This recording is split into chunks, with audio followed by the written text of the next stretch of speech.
Շաբաթը մեկնարկեց Նիկոլ Փաշինյանի քարոզչական շրջայցով Արաբկիրում, որն ամենասկզբից շեղվեց նախատեսված սցենարի։ Նախ քաղաքապայմանագրի առաջնորդն ինքնատիրապետումը կորցրեց 2020 թվականի պատերազմի ընթացքում անհետ կորած ռազմական բժիշկ Հրանտ Պապիկյանի քրոջ Արփինե Սողոյանի հարցից հետո, անգամ քաշքշեց կնոջը։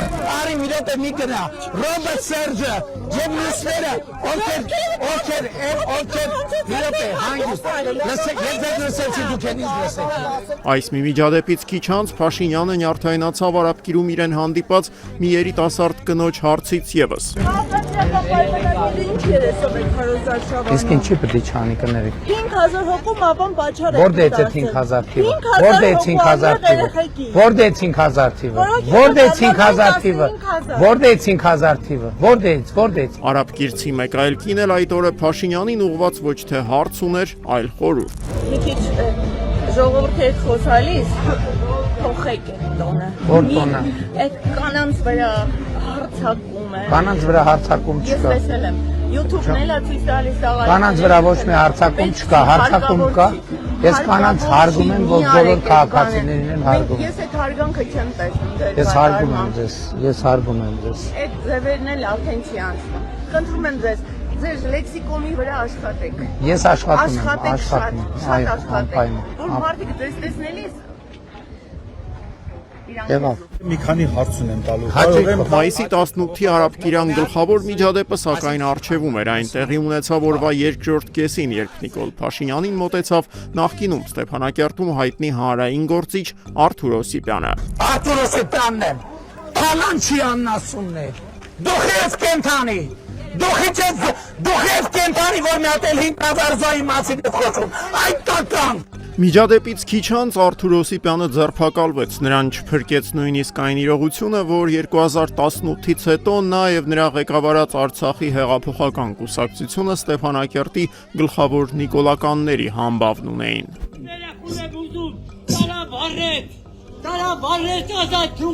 Թվում էր, թե Արաբկիրյան PR աղետի հաջորդ օրը Լոռիում մեկնարկած երկօրյա քարոզչական շրջագայությունը Փաշինյանի եւ նրա թիմի համար պետք է ավելի հանգիստ մթնոլորտում անցներ։ Այն սակայն կրկին աչքի ընկավ միջադեպով, երբ հարթակի դեր կատարող պիկապին մոտեցավ Ազատի զինվորական կացարանում զոհված 15 զինծառայողներից մեկի պապը։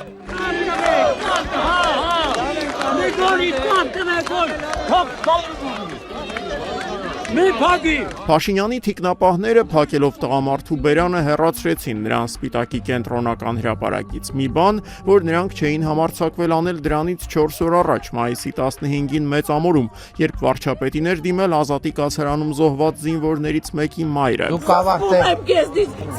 Ես էլ եմ ընտրել, դու անգամ ձեզ եմ ընտրել, բայց անիծում եմ այն օրը, որ ես ձեզ ընտրել, որտեղ դուք իմ երեխի մահվան պատճառը դարանք։ Դուք սպանիկ եք 15 երեխուն ու այսօր եկել եք, ասում եք թոշակ բարձրի մանկապարտեզնակի դպրոցարկի։ Ծափերերը ողջուն են բոլորի։ Սխալ կլիներ սակայն կարծել, թե Նիկոլ Փաշինյանի քարոզարշավն իրենից բացառապես միջադեպերի շարան է ներկայացնում։ Քիչ չեն նաև Հայաստանի այնպիսի քաղաքացիները, որոնք ողջունում են Փաշինյանին, խոստանում են, որ ողջ ընտանիքով եւ նույնիսկ գերդաստանով հունիսի 7-ին իրեն են ընտրելու, ոմանց համար էլ վարչապետն ավելին է, քան զուտ քաղաքական գործիչ։ Ես ասում ես հալելույա,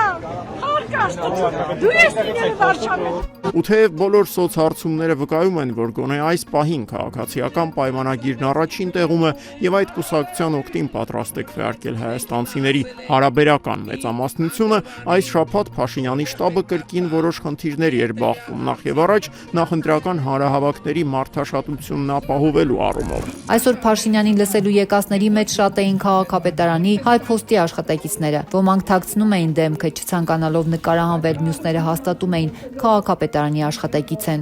Ես համայնքապետարան եմ աշխատում։ Ինչ եք աշխատում։ Բան որ ամենաուր լավ գործ է։ Մեր Նիկոլին էլ խառաբանը։ Դուք եք աշխատում իրանց հետ։ Չէ, ես տարից եմ եկել։ Մերկինն է, համաշխատում է մերկինն է։ Բասում եք չեք աշխատում։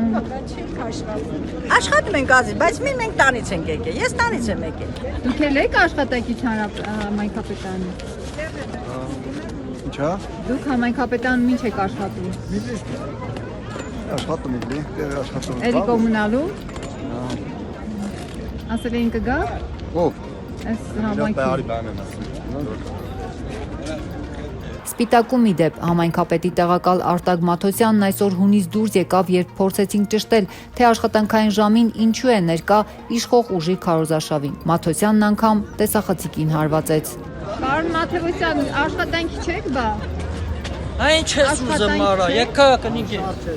Աշխատանք եմ, հանրապետության վարչապետն է, հերիքան է կար։ Պատմությունը գրեթե նույնությամբ կրկնվեց շաբաթավերջին Արարատի մարզում, երբ Փաշինյանի հետ աշխատանքային ժամին կազմակերպված հանդիպմանը ներկա էին տեղի դպրոցների ուսուցիչներն ու աշակերտները, շատերը իշխող կուսակցության դրոշներով ու շապիկներով։ Դասի էինք, ուղղակի եկել ենք ստեղ հենց Փաշինյանի։ Հա, ավարտվեց։ Ասացիք Փաշինյանի այցի համար եկել եք ստեղ։ Հա, ես դասի շեմ։ Հանիցին է ավարտել դասը։ Մի րոպե։ 12:25 զանգը տվել է։ Բայց սովորաբար երբ է դասերն ավարտվում։ 2-ից 5 պակաս։ Այսօր շուտ եք մի քիչ։ Հա։ Օրգակ էստեղ դրոշները։ Քեզ ով ա տվել դրոշը։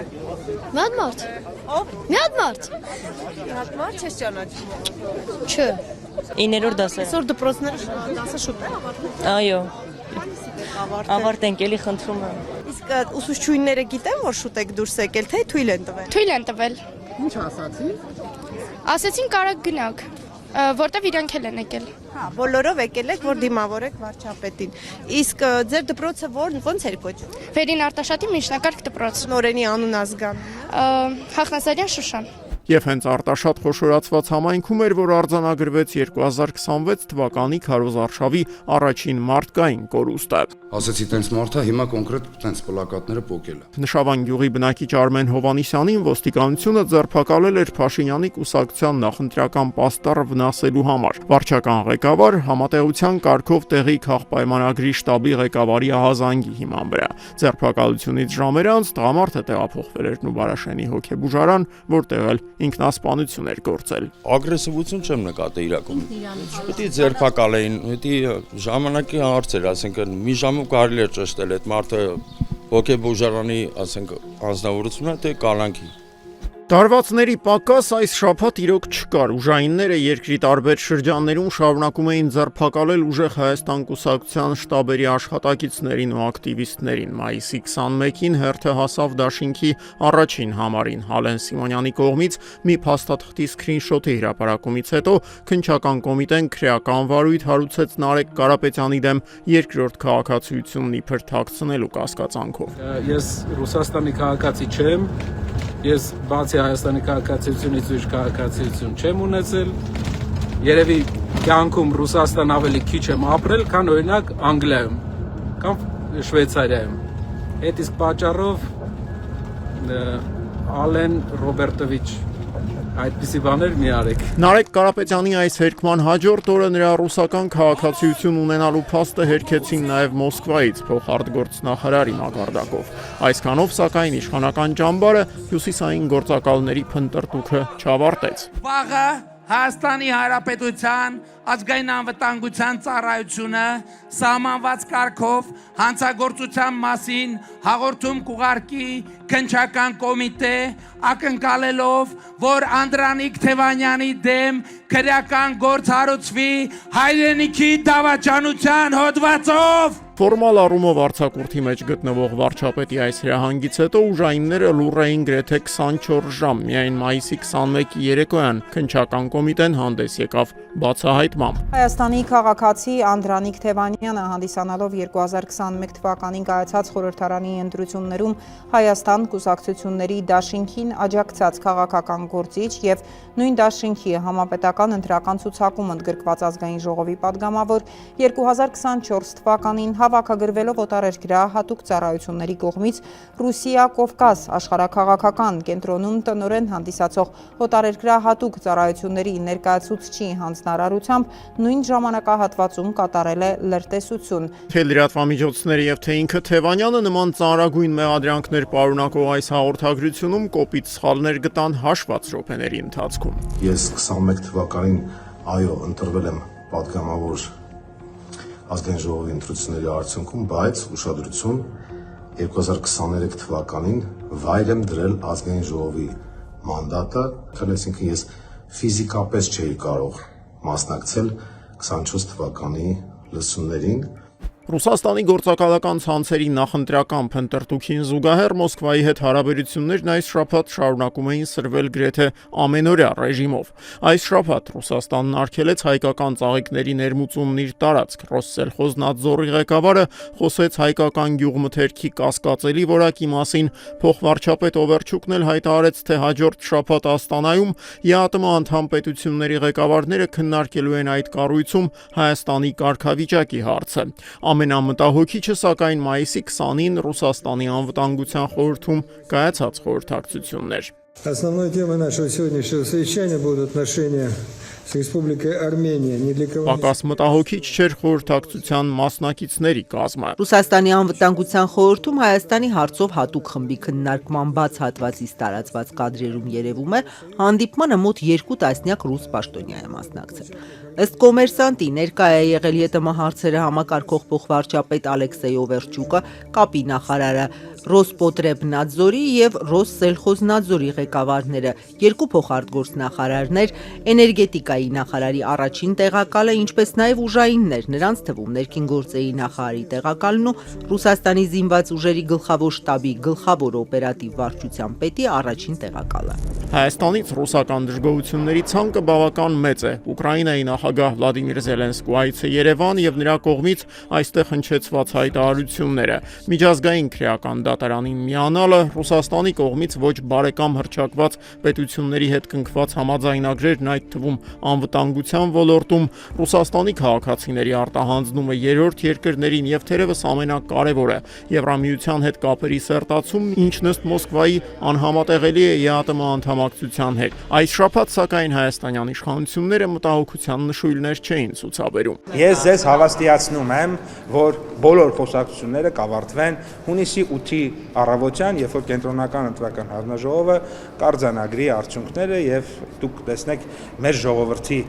քվեն եւ դրանից հետո բոլոր հարցերը կփակվեն։ Հայաստանը որևիցե քայլ չի արել, չի անում եւ չէ նախապատրաստվում անել Ռուսաստանի կամ որևիցե այլ պետության դեմ։ Դե մենք կարծում ենք, որ այդ գործընկերությունը նորմալ կշարունակվի եւ մենք աշխատում ենք, որ այդ ուղղությամբ որ նորմալ ամեն ինչ շարունակվի։ Ընդդիմադիր դաշտում սակայն վստահ են Հայաստանի իշխանությունները կամ չեն հասկանում վերահաս վտանգի ծավալները, կամ էլ ձևացնում են, որ չեն հասկանում։ Ինչ եք ձեզ չլանգի տեղ դրել, որ յանի մենք կուրսի չենք, ինչ են մեզ հարցը։ Արախ եք եղած հարաբերությունը փչացնեմ չեղած բանի համար։ Որ ինչ ա թե ինչ որ մարդկանց խափեք, դրանց ձենը քաշեք, որ իբր դուք տանում եք դեպի Եվրոպա։ Ասենք ձեն վակելու մար